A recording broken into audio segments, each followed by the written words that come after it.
Hello students. बेटा हम बात कर रहे थे आपका पहला चैप्टर यानी संबंध और फलन। दैट इज आपने कहा था रिलेशंस एंड फंक्शंस। और इसके पिछले लेक्चर में हमने आपको पढ़ाया था बेटा दो सेट्स का कार्टेशियन प्रोडक्ट क्या होता है, ए क्रॉस बी क्या होता है।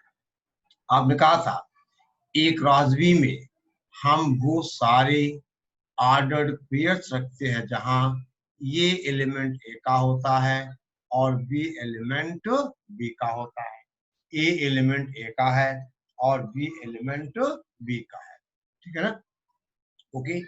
और बेटा आपने कहा था अब अगर हम बी क्रॉस ए की बात करेंगे, बेटा बी क्रॉस में अब पहला आप ऐसा कहोगे यानी बी एलिमेंट होगा बी का और ए एलिमेंट होगा ए का। यानी ए क्रॉस बी में पहला एलिमेंट सेट ए से होगा, दूसरा एलिमेंट सेट बी से होगा। बी क्रॉस ए में पहला एलिमेंट सेट बी से होगा, दूसरा एलिमेंट सेट ए से होगा। और आपने कहा था बेटा a cross B is not equal to b cross a. फिर हमने कहा था ये जो ऑर्डर्ड पेयर यानी क्रमित युग्म है, तो क्रमित युग्म देखो, क्रमित युग्म ए बी का मतलब A is related to B by some relation। बेटा कहा जाए by some relation। यानी ए ऑर्डर्ड पेयर ए बी का मतलब ए बी से किसी न किसी संबंध से संबंधित है। ठीक है ना? किसी न किसी संबंध से संबंधित। ठीक है ना? अब बेटा हम आगे बढ़ाएं बात को और डिफाइन करें। इसका मतलब बेटा जो रिलेशन है उसका कहीं न कहीं रिलेशन का रिलेशन यानी संबंध का संबंध किससे है? ए क्रॉस बी से है। क्योंकि ए क्रॉस बी में ही क्या होता है? ऑर्डर्ड पेयर यानी क्रमित युग्म होते हैं। और क्रमित युग्म ए बी का मतलब ए बी से रिलेटेड है किसी न किसी रिलेशन से। ठीक है? ओके। अब चलो बेटा हम बात आगे बढ़ाएं। ठीक है? और आपसे कहा जाए आप हेडिंग डालिए, हम बेटा कहें रिलेशन यानी संबंध। ठीक है ना? हम हेडिंग डालें संबंध। संबंध यानी बेटा आपसे कहा जाए रिलेशन। ठीक है ना? हम आपसे कहें माना ए और बी दो सेट्स हैं। Let A and B are two sets. ठीक है ना? यानी ए और बी दो समुच्चय हैं। ए और बी बेटा कहा जाए दो समुच्चय हैं। ठीक है ना? अब बेटे कहा जाए ए क्रॉस बी का, ए क्रॉस बी का प्रत्येक उप समुच्चय, उप समुच्चय। ठीक है ना? प्रत्येक उप समुच्चय बेटा ए से बी में, ए से बी में ठीक है ना संबंध होता है, संबंध होता है। ठीक है ना? यानी आपसे कहा जाए बेटा आप क्या कहोगे? Every subset of A cross B ठीक है ना इज अ रिलेशन, बेटे आपसे कहें हम फ्रॉम ए टू बी। ठीक है ना? ए क्रॉस बी का एवरी सबसेट ए से बी में एक रिलेशन है। तो रिलेशन का मतलब ए क्रॉस बी का उप समुच्चय। उप समुच्चय का मतलब बेटे अंग्रेजी का होती है, आपने कहा सबसेट।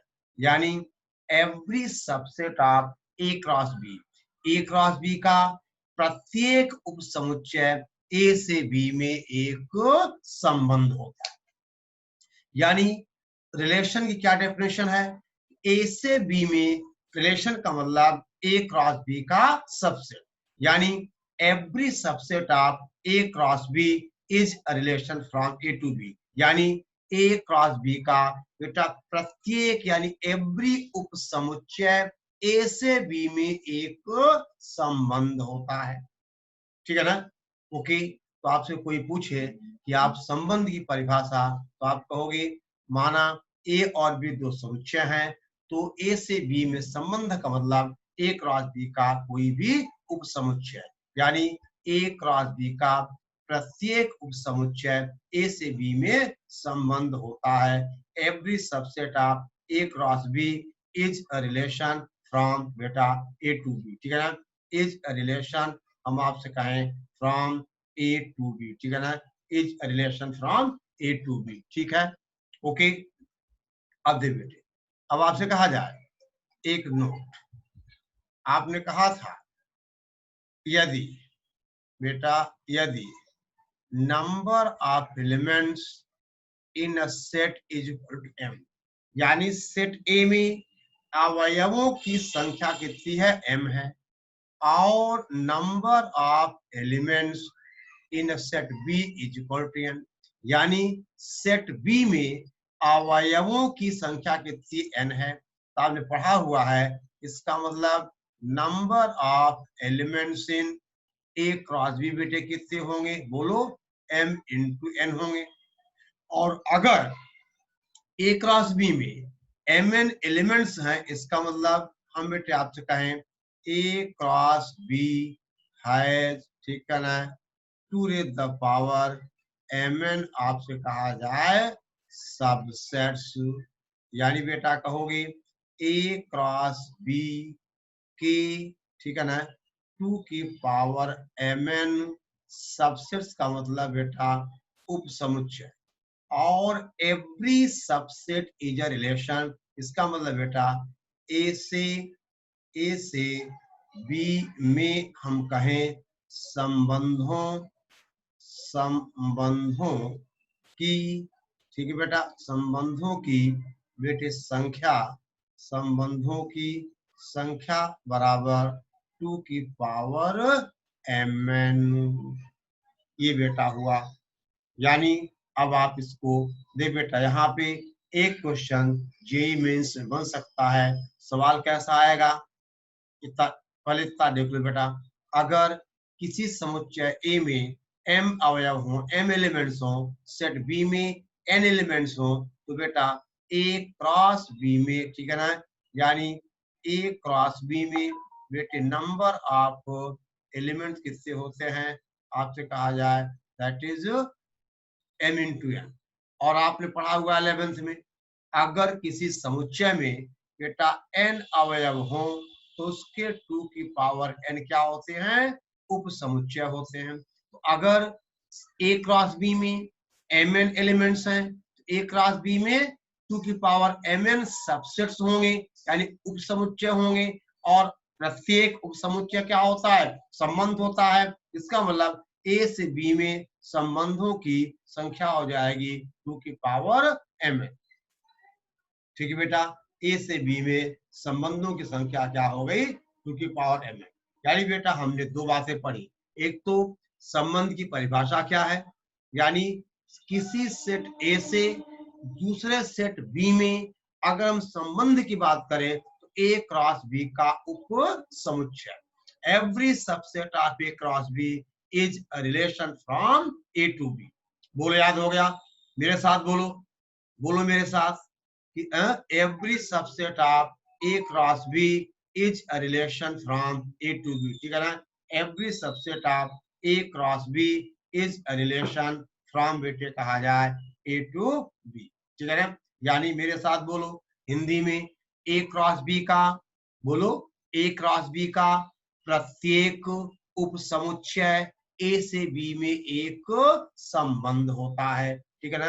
ए से बी में आप बेटे कहोगे एक संबंध होता है, यानी every subset of A cross B is a relation from A to. अब बेटा एक बार फिर रिवाइज करता हूं, अगर सेट ए में m एलिमेंट्स हो, सेट बी में अगर n एलिमेंट्स हो, a क्रॉस b में कितने होंगे, mn होंगे, और अगर अगर a क्रॉस b में mn एलिमेंट्स हैं, तो इसके 2 की पावर mn सबसेट्स होंगे, और एवरी सबसेट क्या बेटा, एक रिलेशन है, यानी a से b में संबंधों की संख्या कितनी हो गई, 2 की पावर mn। अब जैसे बेटा कुछ छोटे छोटे सवाल आपसे कहा जाए इतना आपने नोट कर लिया होगा मेरे ख्याल से, ठीक है ना। ओके, अब बेटा ध्यान दो, आपसे कहें हम, देखिए आपसे कहा जाए उदाहरण के तौर पर बेटा, उदाहरण हम आपसे कहें यदि सेट ए में 10 अवयव हों, बेटे अवयव का मतलब एलिमेंट होता है, और सेट बी में कहा जाए बेटा 5 अवयव हों, तो ए से बी में बेटा संबंधों की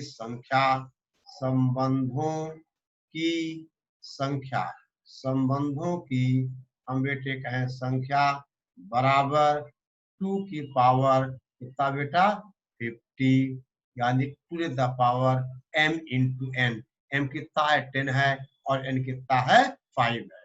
तो ए से देखो बेटे, ये क्वेश्चन डायरेक्ट जेईई मेंस में पूछा गया है कि अगर सेट ए में 10 एलिमेंट्स हो, सेट बी में 5 एलिमेंट्स हो, ए से बी में संबंधों की संख्या बेटा कितनी हो गई 2 की पावर 50, ठीक है। ओके, अब देख बेटे आपसे कहा जाए अगला उदाहरण, माना यानी लेट, ठीक है ना, ए इज इक्वल टू आपसे कहा जाए बेटा 1 2 और 3, ठीक है ना, और बी इज इक्वल टू आपसे कहा जाए दैट इज बेटा 4 और 5, ठीक है ना। ए इज इक्वल टू 1 2 3 और बेटा बी इज इक्वल टू आपसे कहा जाए 4 और 5, ठीक है ना, B is equal to 4 5।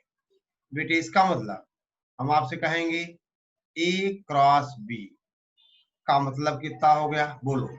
A cross B का मतलब ordered pair 1 4, ordered pair 1 5, ordered pair 2 4, ordered pair 2 5, ordered pair यानी क्रमित युग्म 3 4 और क्रमित युग्म 3 5।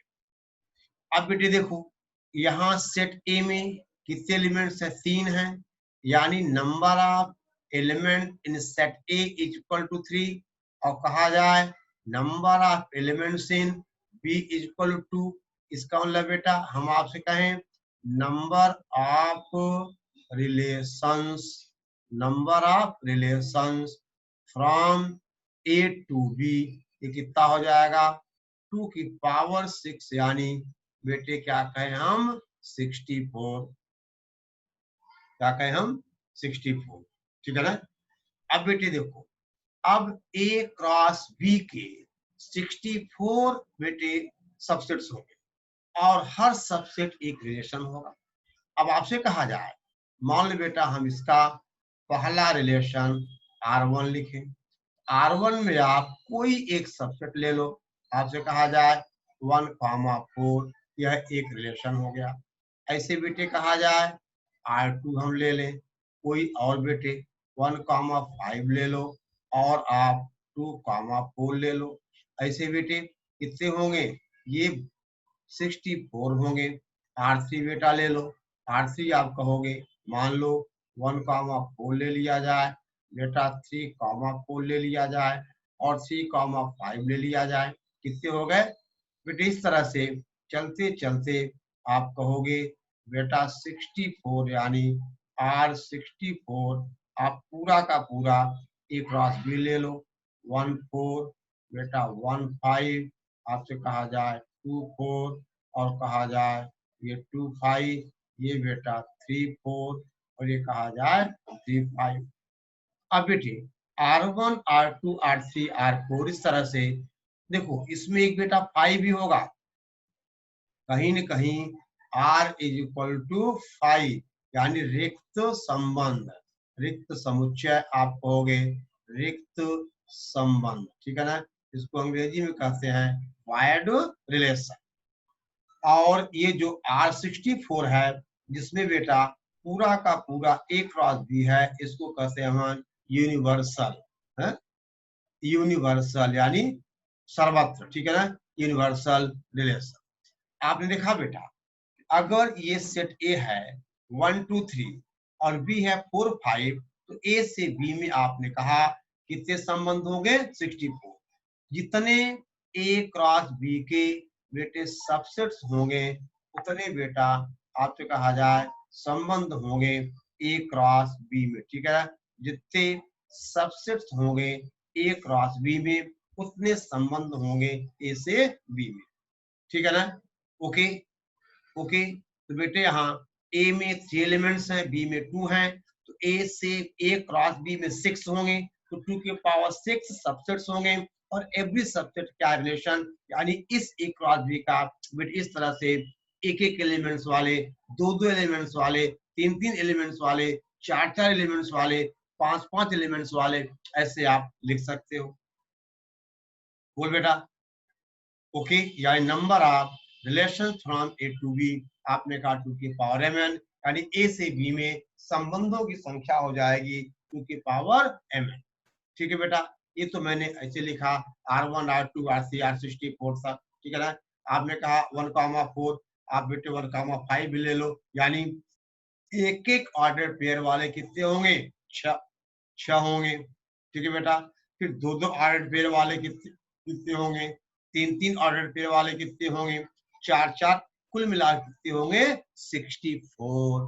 ठीक है बेटा, ओके।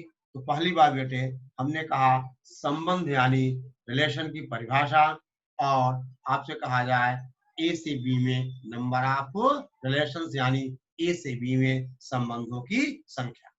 अब देख बेटे, अब आपसे कहा जाए, नोट करिए इतना पहले आप। ठीक है बेटा, इतना आप नोट कर लीजिए, यानी ये हुआ ए से बी में संबंधों की आपसे कहा जाए संख्या। ठीक है, ओके। अब चल बेटा, अब आपसे कहा जाए, हम आपसे कहें किसी संबंध का बेटा प्रांत और परिसर, आपसे कहा जाए, हम बेटे कहें कि संबंध का बेटा ये सब 11th का सिलेबस है, प्रांत और हम कहें बेटा परिसर। प्रांत और परिसर, यानी प्रांत का मतलब डोमेन और परिसर का मतलब बेटे कहा जाए रेंज। किसी संबंध का बेटा प्रांत और परिसर यानी डोमेन और रेंज। ठीक है ना? मान लो बेटे, अब आपको मैं प्रैक्टिकली समझा रहा हूं। हम आपसे कहें let A is equal to बेटे हम कहें मान लो 2 5 8 और 9। ठीक है ना? और बी कह दिया जाए, मान लो बेटा हम आपसे कहें दैट इज 3 और हम आपसे कहें 1 और 2। ठीक है ना? अब बेटे ए क्रॉस बी में कितने एलिमेंट्स होंगे?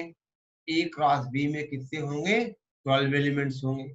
और वो क्या होंगे? देखो, ऑर्डर्ड पेयर बेटा 2 3, ऑर्डर्ड पेयर 2 1, ऑर्डर्ड पेयर आप क्या कहोगे? 2 2 बेटे। उसके बाद ऑर्डर्ड पेयर 5 3, ऑर्डर्ड पेयर 5 1, फिर ऑर्डर्ड पेयर कितना? 5 2। ऑर्डर्ड पेयर का मतलब बेटा क्रमित युग्म। ठीक है ना? ओके। फिर आपसे कहा जाए बेटे ऑर्डर्ड पेयर 8 3, फिर आप कहोगे बेटा 8 1, फिर आप कहोगे 8 2। उसके बाद ऑर्डर्ड पेयर आपसे कहा जाए 9 1, आपसे बेटा सॉरी 9 3 9 3 9 1 और 9 2। ये बेटे 12 ऑर्डर्ड पेयर्स आ गए। अब बेटे मान लो अब ए से बी में नंबर ऑफ रिलेशन क्या होंगे? बेटे नंबर ऑफ रिलेशन हो जाएंगे 2 की पावर आपसे कहा जाए 12। ठीक है ना? अब उनमें से मान लो हमने एक लिखा, R1 का मतलब आपसे कहा जाए, मान लो बेटा हम एक सबसेट ले लें 2 3 2 2 और कहा जाए 5 1, मान लो रिलेशन हो जाए। अब बेटे डोमेन का मतलब इसके फर्स्ट प्लेस में जो एलिमेंट्स हैं 2 2 5 ये क्या होंगे? ये बेटा डोमेन, यानी ये हो गए प्रांत, ठीक है ना, ये प्रांत हो गए। और जो एलिमेंट्स बेटा सेकंड प्लेस में है, यानी 3, 2 और 1, ये बेटे क्या हो गए, ये रेंज हो गए। और रेंज का मतलब बेटा परिसर, रेंज का मतलब परिसर, समझ गए। तो अगर आपको रिलेशन दिया हुआ है बेटा, उस रिलेशन में जो एलिमेंट्स इन ऑर्डर्ड पेयर्स के फर्स्ट प्लेस में है, ये क्या हो जाएंगे, डोमेन। और सेकंड प्लेस वाले क्या हो जाएंगे, रेंज। अब बेटा आपसे कहा जाए, हम एक दूसरा एग्जांपल लें, मान लो R2 आपसे कहा, अच्छा अब इसको बेटा कैसे लिखोगे आप, इसको हम सेट फॉर्म में लिखना दिखा दें। यानी आपसे कहा जाए, अब यहाँ पर बेटे ऐसा लिखोगे आप, अब इसका डोमेन, बेटा अब बार बार हम प्रांत ना बोल के domain, domain of R is equal to, देखो 2 to 5, लेकिन एलिमेंट बेटा आप एक ही बार लिखते हो, 2 5 हो गया। और रेंज ऑफ R, ये आपने कहा सेकंड एलिमेंट वाले, यानी बेटा सेकंड प्लेस में 3 है, 2 है और 1 है। बोलो बेटा, यानी आप डोमेन और रेंज की बात आप कर दोगे। डोमेन का मतलब बेटा ध्यान दो आप, ऐसे एलिमेंट्स जो रिलेशन की फर्स्ट सॉरी ऑर्डर पेयर्स के फर्स्ट प्लेस पे हो, यहाँ वाला 2 है, 2 है, 5 है, डोमेन में आ गया। और सेकंड प्लेस वाले कहाँ आ गए, रेंज में। समझ गए बेटा। आपसे कहा जाए, अगर हम एक और ऐसे बेटा, आप इतना पहले नोट कर लीजिए, यानी संबंध का प्रांत और परिसर। तो प्रांत का मतलब फर्स्ट प्लेस वाले और परिसर का मतलब सेकंड प्लेस वाले। आपसे कहा जाए, अगर बेटा हम एक रिलेशन दूसरा लिखें, R2 को दूसरा शब्द ले लो आप, आपसे कहा जाए 8,3 ले लो, हम आपसे कहें बेटा 8,1 ले लो, आप 9,2 ले लो और 9,3 भी ले लो। अब देखिए, अब इसकी फर्स्ट प्लेस किससे बेटा 8 और 9 है, यानी अब यहाँ पर डोमेन ऑफ R, यानी आप बेटा ऐसा लिख सकते हो। आपसे कहा जाए, अब इस क्वेश्चन में बेटा इसका जो प्रांत यानी डोमेन होगा वो 8 और 9 हो जाएगा। इसका बेटा परिसर यानी इसका रेंज क्या हो जाएगा, रेंज हो जाएगा बेटा 3, 1 और 2। आपसे कहा जाए 3, 1 और 2, ठीक है ना। बोलो, अब बेटा हम तीसरा एग्जाम्पल यही देख लें। मान लो हमने कहा R3, और R3 में हमने केवल लिया 5,3, ठीक है ना। अब इसका बेटा डोमेन कितना हो जाएगा, सिंगलटन 5 हो जाएगा, और रेंज इसका क्या हो जाएगा, 3 हो जाएगा। यानी डोमेन का मतलब बेटा जो एलिमेंट्स, ठीक है ना, उन एलिमेंट का कलेक्शन जो रिलेशन के ऑर्डर पेयर्स के फर्स्ट प्लेसेस पे हो, और रेंज का मतलब बेटा जो सेकंड प्लेस। समझ गया, ओके। अब दे बेटा आप राइट डाउन, देखो ये 11th की चीजें हैं बेटा, एक बार मैं रिवाइज करता चल रहा हूँ, ठीक है ना, ओके। और अगली क्लास से हम आपका 12th का क्वेश्चन हम शुरू कर देंगे।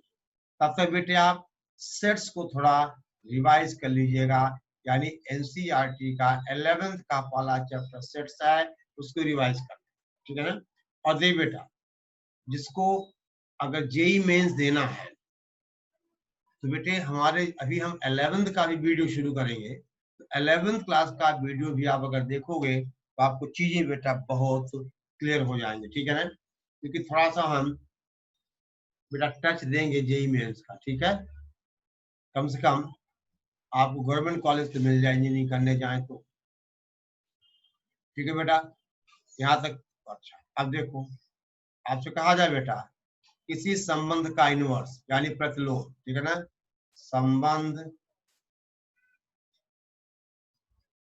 संबंध का बेटे प्रतिलोम, आप अंग्रेजी में कहोगे इनवर्स ऑफ बेटा रिलेशन, इनवर्स ऑफ रिलेशन, ठीक है ना, इनवर्स ऑफ रिलेशन। आपसे कहा जाए माना आर ए से बी में बेटा एक संबंध है, ठीक है ना, यानी अंग्रेजी में आप लिख लोगे बेटा है R is a relation from A to B. अब देखो बेटा इसके इनवर्स यानी आर के इनवर्स को इसके प्रतिलोम को आर इनवर्स से प्रदर्शित करते हैं, प्रदर्शित करते हैं और आर इनवर्स बेटा रिलेशन बी से ए में होता है, बी से ए में होता है, समझ गए बेटे। यानी अगर दे बेटा R is equal to ordered pair A B है, ए बिलोंग टू ए और बी बिलोंग टू बी, अब बेटा जो आर इनवर्स होगा वो रिलेशन हो जाएगा ऑर्डर्ड पेयर बी ए, जहां बी एलिमेंट बी का होगा और ए एलिमेंट ए का होगा। यानी बेटे इनवर्स में हम क्या करते हैं, हम ऑर्डर्ड पेयर्स को चेंज कर देते हैं, इंटरचेंज करते हैं। जैसे कहा जाए यदि R इज इक्वल टू, मान लो बेटा हम पिछला एग्जांपल ही ले लें, आपसे कहा जाए 3 1 है, फिर आपसे कहा जाए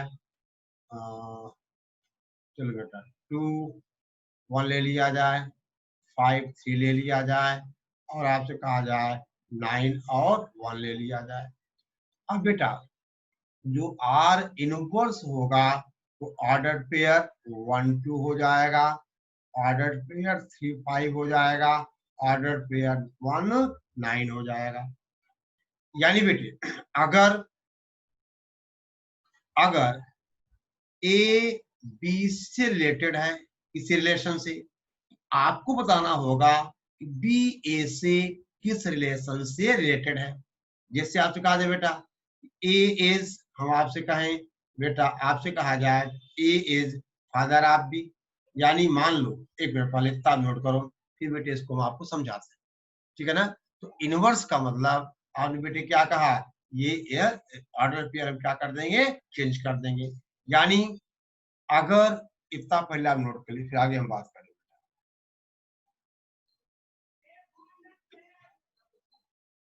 ठीक है ना। तो आपने कहा